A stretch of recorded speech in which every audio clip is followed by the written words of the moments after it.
Hello everyone, in this video we will explore the Next SaaS client dashboard.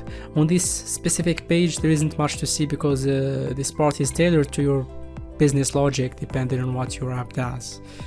Moving to the next section, which is settings, we'll start with the profile tab. Here users can modify their name and profile picture. Changing the email is also possible for those who signed up with their credentials.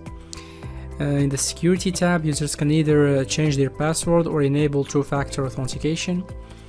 Next, in the plan and the billing section, clients have the option to upgrade, downgrade, or even cancel their subscription plan.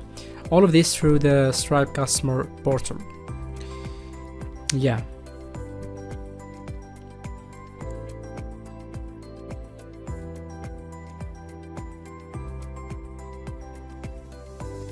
Moving on to the notifications section, users can choose to opt in or out of marketing emails. And by the way, this setting is directly linked with your recent account.